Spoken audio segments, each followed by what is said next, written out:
Mike, it's hard not to look at, you played a game without Saquon for the first time, and the Giants ran the ball the fewest times they have since 1989. Does that speak to his value to your offense? I think it's just for that game, that was that game, and then every week's different. So we're going to go to have a good approach this week and find a way to put our players in the best position to be successful. You think if he was active for the game, you would have run the ball that few times?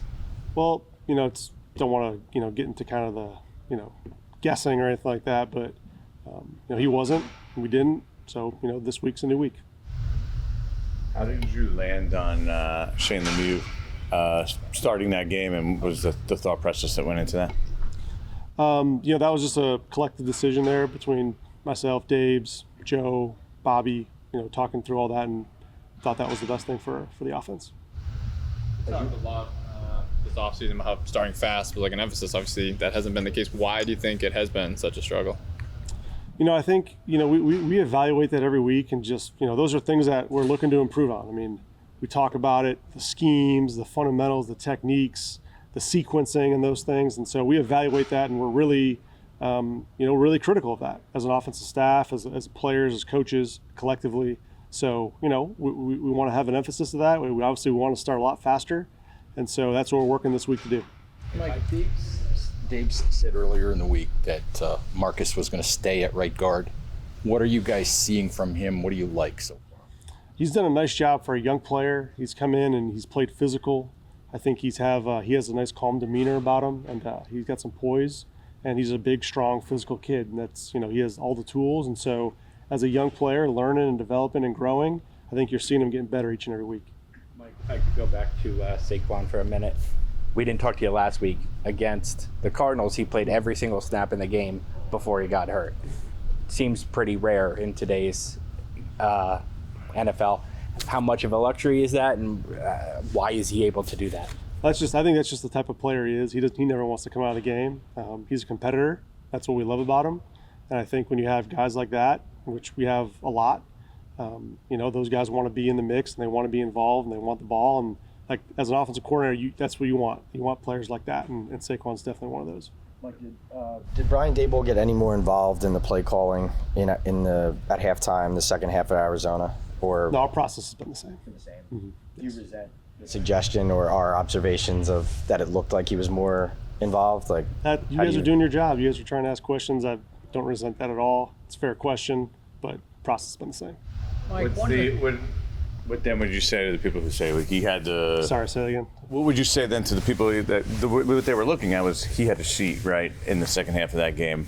He was looking at it more than he was at other points of other games, and covering his mouth at times of that game as well. What does that mean, or like what's the? I think he was just probably trying to talk into the microphone without anyone reading his lips. But I don't want to speak for Dabes. I mean, we communicate throughout every series, every drive, throughout the game, what we like, what we don't like. Again, the process hasn't changed from last year to this year. One of the things that seemed different in the last game was that Daniel did not run as much. I think it was only 2 carries. Mm-hmm. Were they spying him or just doing something to keep him in the pocket? Or no, we had those plays in the game plan, just didn't end up getting to him based on the situations. Was he instructed not to run in that game? No, he wasn't instructed not to run. What can Jalen Hyatt do to get on the field more? Jalen's doing everything we're asking him. He's doing a great job. Obviously he's another one of those young players that are continuing to grow and develop, and the role that he's in right now, and continue to expand and grow. And I think he's handling it like a pro, which has been great. And so, like I said, every week's kind of a new week. We see where these guys fit based on the schemes that we're seeing, and put together the best game plan. His speed, Mike, and just ability to create mismatches, I have to believe. How does he not get targeted in a game?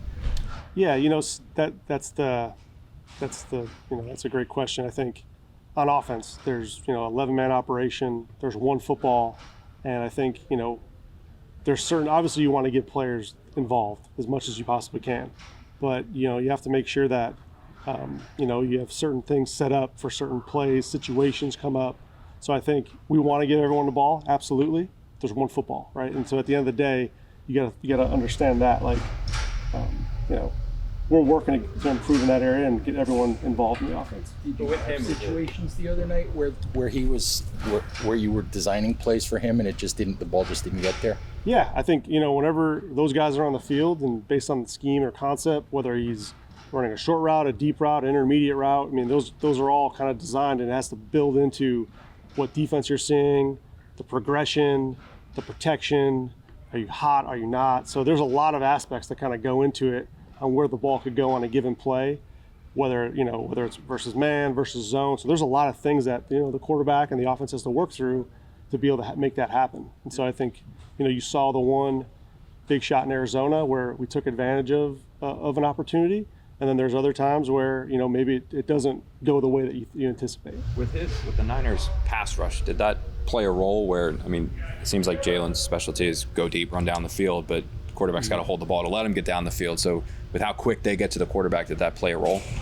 I don't want to keep on going too far back, because we've been able to learn from that and move on to this week.